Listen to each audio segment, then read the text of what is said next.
वाहिगुरु जी का खालसा वाहिगुरु जी की फतेह। गुरु गोविंद सिंह जी ने पटना में अवतार लिया। पिछले जन्म में गुरु साहब हेमकुंड पर प्रभु की समाधि में लीन थे। उस समय भारत में प्रजा पर बहुत जुल्म हो रहे थे। मुसलमान शासक अल्लाह की इबादत करने की बजाय हिंदुओं व सिखों पर कहर ढा रहे थे। उन्हें लूट रहे थे, अपमानित कर रहे थे तथा उनका कत्ल कर रहे थे। उस समय कोई भी हिंदू या सिख सुरक्षित नहीं था।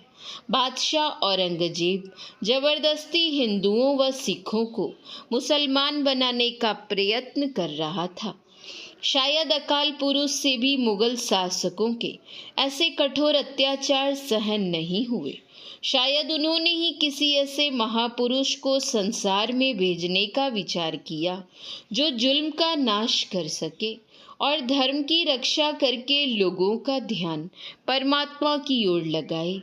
शायद अकाल पुरुष ने ही तपस्वी गुरु महाराज को भारत में जन्म लेने का आदेश दिया। गुरु गोविंद सिंह जी का जन्म 22 दिसंबर सन 1666 ईस्वी को बिहार की राजधानी पटना में हुआ। ये 9वीं पातशाही श्री गुरु तेग बहादुर जी के पुत्र थे। इनकी माता जी का नाम माता गुजरी था।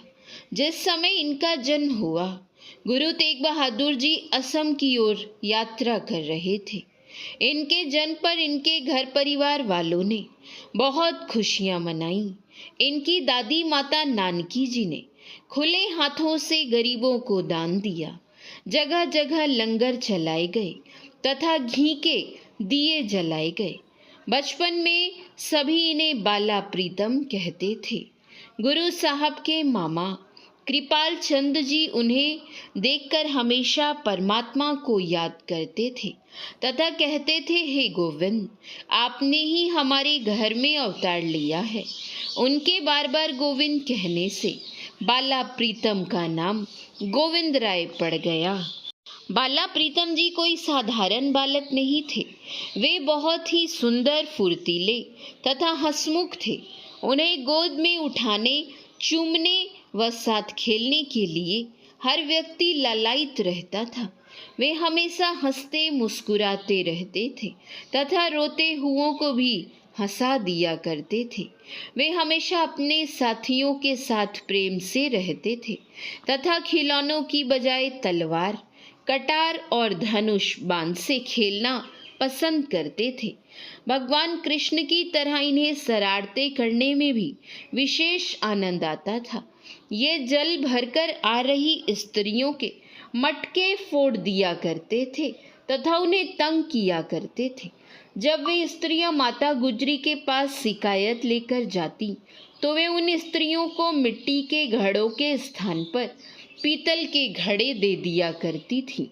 उन्होंने बाला प्रीतम को उनकी शरारतों के लिए कभी नहीं डांटा। एक दिन जब बाला प्रीतम ने कुछ ज़्यादा ही शरारतें की तो माता गुजरी ने उन्हें पास बुलाकर धीरे से डांटा तथा भविष्य में शरारतें न करने की आज्ञा दी। बाला प्रीतम ने उनकी आज्ञा को स्वीकार किया तथा उसी दिन से शरारतें करनी बंद कर दी।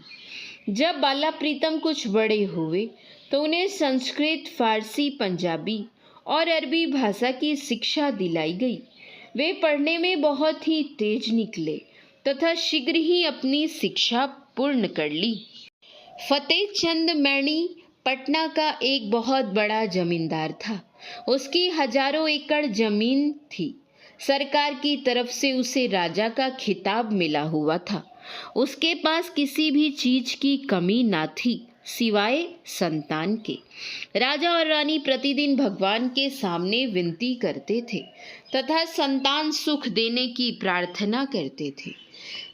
पंडित शिवचंद्र जी अक्सर उनके घर आते जाते थे। एक दिन राजा ने उनके सामने अपनी समस्या रखी और कहा, यदि हमारी कोई संतान ना हुई तो हमें अगली दुनिया में मुक्ति नहीं मिलेगी।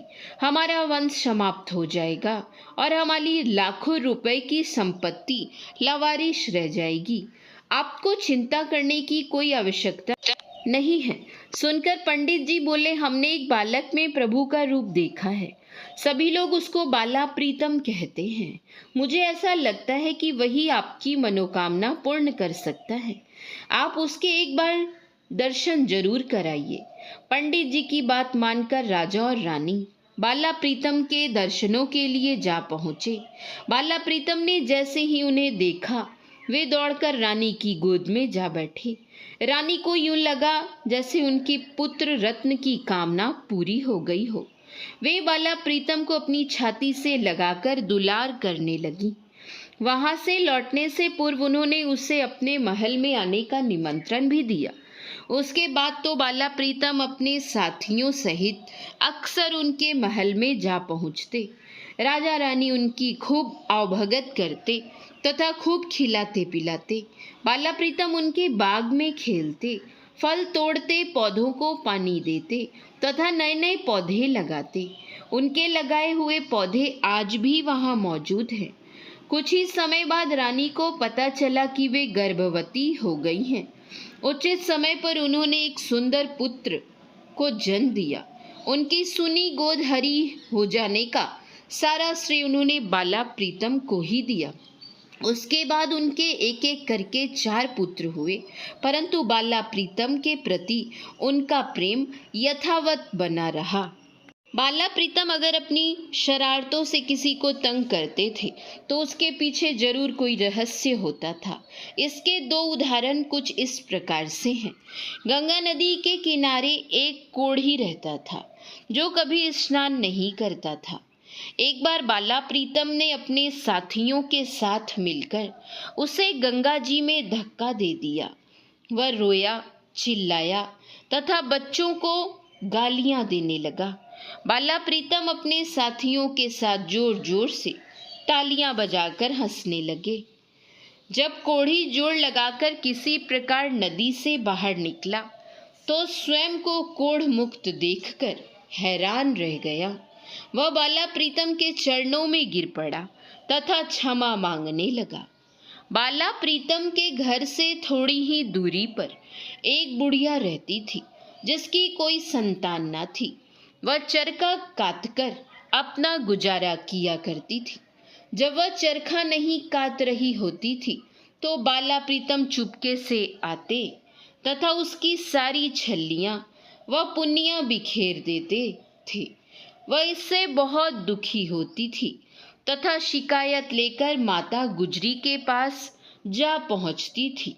माता गुजरी उसे बहुत सारे पैसे देकर वापस भेज दिया करती थी।